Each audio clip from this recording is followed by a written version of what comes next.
everyone to Infinite Sheep, Earl at thelogbook.com here. Trying something a little new. We'll see if this catches on. It might not. This one, I talk about all sorts of geek stuff on my YouTube channel, whether it's old video games or old collectibles and toys and things like that. This might be the bridge too far. This might be a place that not enough people can follow me because it's a slightly less common experience than those things. And that is talking about my days in very analog, very standard def TV.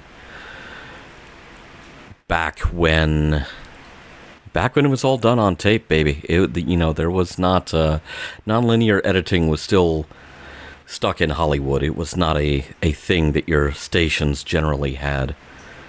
And that was kind of where I got started. I mean, actually, I got started before that doing radio while I was still in high school. But the thing is, even though that was, technically the first job on my resume, the first line entry, I had already been bitten by the video production bug. And so I kind of had a very good inkling that this was the direction where my skills and aptitudes and, quite honestly, my fondness was going to lead me in that direction. So, really, for the purposes of this first one, I feel like I should probably explain why the name of the show is Infinite Sheep. Although, if you look over to my left, you probably already see a little bit of a tell there, a little bit of a giveaway. But let's talk about it. The first station I ever worked at, the first TV station I worked at was KPBI, which was a low-power Fox station in Fort Smith, Arkansas. And when I say low power, I mean we had a running joke that the reason that the break room fridge did not have a light bulb in it was because if it did have a light bulb in it and that bulb ever came on, it would have overridden the effective radiated power of our STL transmitter that took the signal from the building to the tower site. The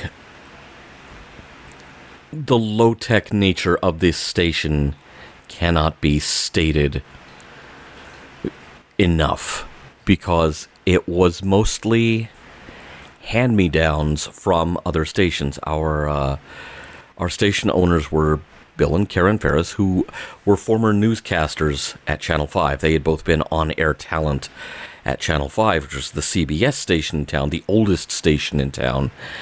And if you went through the back rooms at KPBI, well, really any room, not just the back rooms, but there was this assortment of... I started working there in 93. This equipment was already way past it. Way, way past it. Because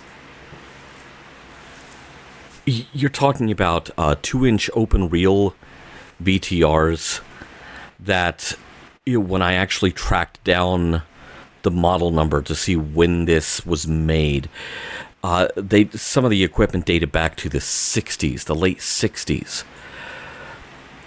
Somehow they had gotten this equipment out from under Channel 5. Of course, Channel 5 was probably like, here, take it. Free up some space for us. None of it ever got used, but it sure took up a lot of space in the back.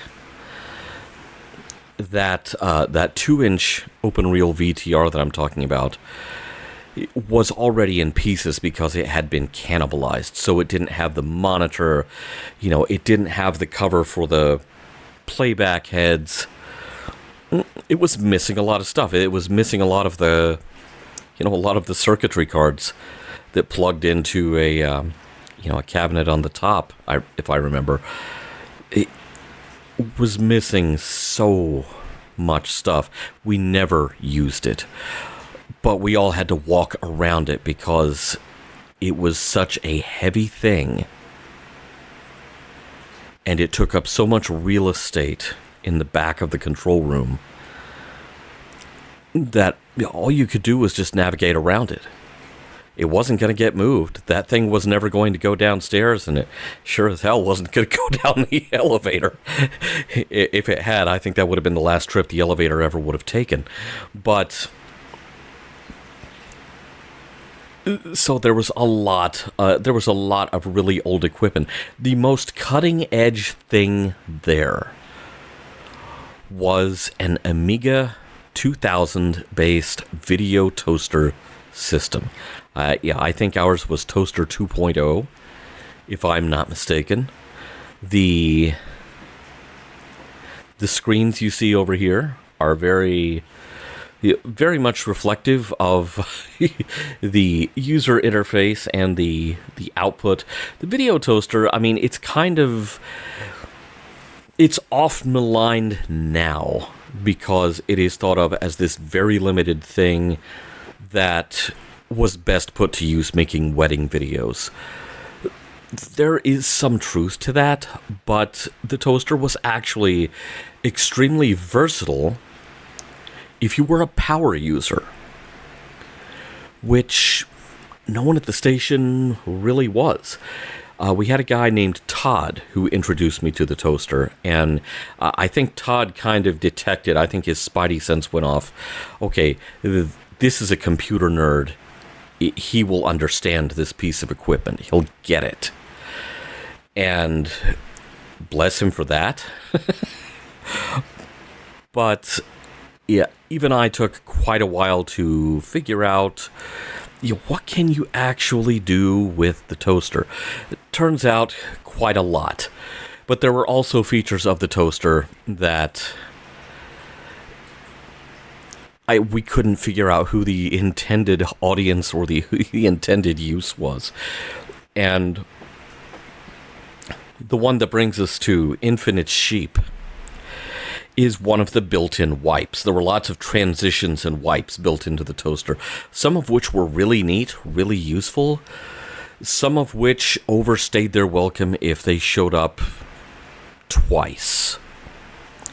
And then, my friends, there were the sheep. What the hell was this for?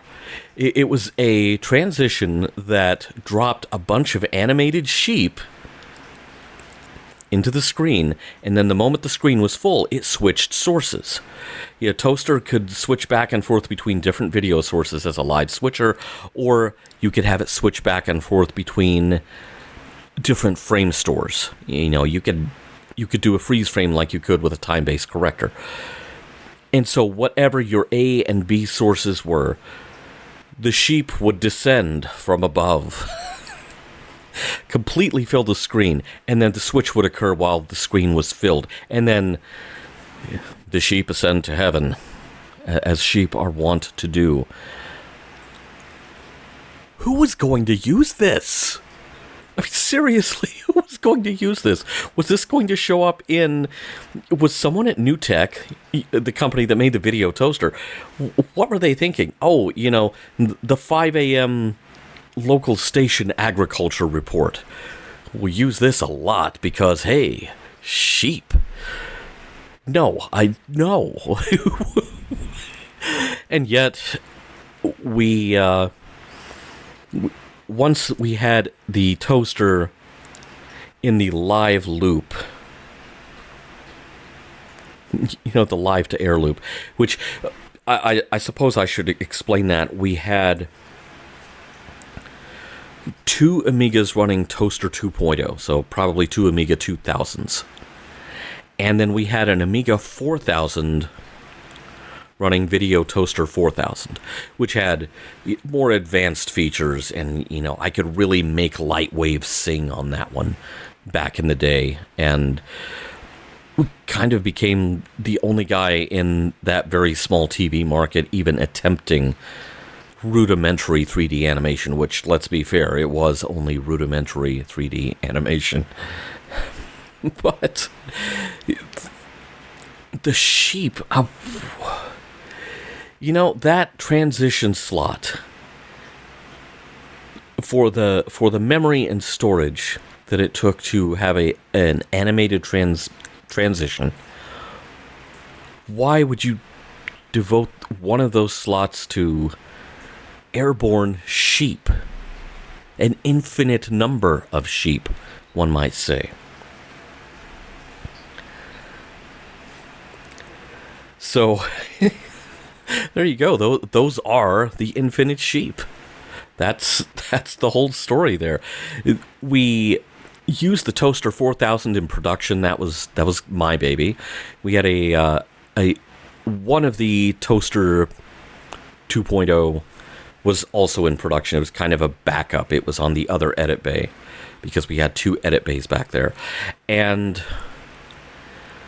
the first Toaster 2.0, the oldest one, was eventually put into the live-to-air loop, mainly because it was capable of doing a semi-transparent station bug in the corner, which was all the rage back in the 90s. You remember those?